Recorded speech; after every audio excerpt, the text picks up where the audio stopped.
Ne monte, notre pays est donc incapable de faire preuve d'unité nationale, de se réjouir de cet argent pour rebâtir un symbole de la France. Sarah Legrain. Je pense que notre pays a plutôt fait preuve d'une émotion nationale, peut-être plus qu'une unité, parce qu'unité, ça supposerait que tout le monde soit d'accord, mais je pense qu'en tout cas, tout le monde s'est retrouvé dans une forte émotion, croyant et non croyant, puisque Notre-Dame, elle représente, elle est, comme le dit Jean-Luc Mélenchon, notre cathédrale commune, elle représente beaucoup de choses pour beaucoup de Français, c'est un patrimoine.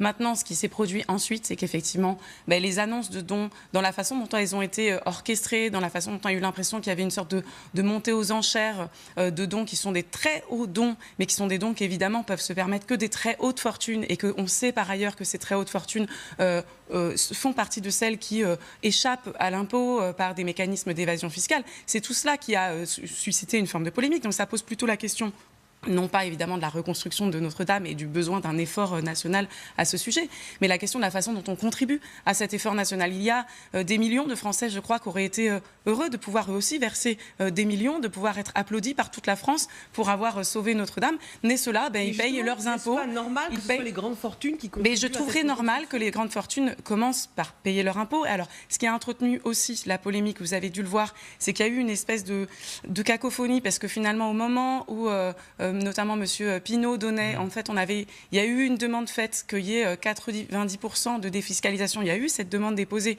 Alors évidemment, fort heureusement, ils sont revenus dessus, mais ça crée quand même, ça a eu le mérite de poser la question de ce mécanisme de don, dont on sait qu'il est largement défiscalisé. Donc quelque part, c'est encore l'ensemble des contribuables qui contribuent quand il y a un don défiscalisé. Et ça pose aussi la question de l'utilité de l'impôt. Quand on sait qu'il faut des millions et des milliards pour sauver notre patrimoine, mais aussi notre culture, notre éducation, nos hôpitaux, etc. Et que ces milliards manquent souvent dans les caisses de l'État à cause de l'évasion fiscale, on peut être choqué que les mêmes mettent en scène une générosité qui prend du coup des allures indécentes, et c'est regrettable, je le dis encore une fois, parce que tout le monde a envie de sauver Notre-Dame. Y a-t-il une haine des riches telle que quoi qu'ils fassent, on va dire les choses clairement, clairement.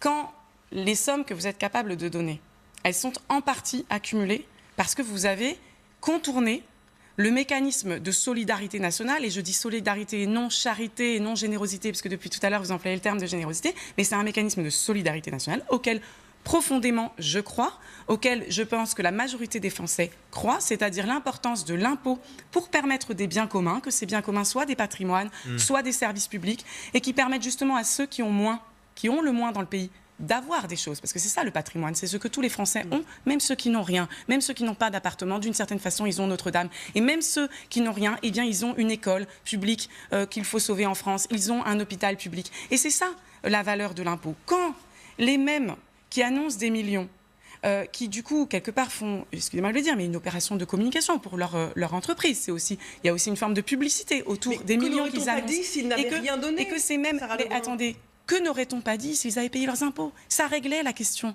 C'est pour ça que quand vous dites est-ce que les riches posent problème en France, mais si les riches payaient leurs impôts, s'il n'y avait pas des enquêtes, je veux dire Mediapart qui avait sorti que 2,5, je crois que c'est 2,4 ou 2,5 milliards d'impôts que n'aurait pas payé M. Pinault. Vous voyez bien, il y a même des échelles qui sont hallucinantes. Donc la question c'est, oui, les riches posent problème s'ils pensent qu'ils peuvent faire sécession avec le reste de la société, s'ils pensent qu'eux peuvent se permettre de ne pas payer leurs impôts, quand tout le monde se paye ses impôts, y compris ceux qui sont en dessous de l'impôt sur le revenu et qui payent leur TVA, qui pèsent très lourd. Je suis en train de dire, c'est pas traitement de faveur, c'est que quelque part, ils font des actes. Attendez, parce que cet échappatoire à l'impôt, il est facilité par des lois, il est facilité par le fait de ne pas reconnaître certains paradis fiscaux, mais à un moment, c'est des choix qui sont faits de contourner l'impôt national. Et c'est ça la question.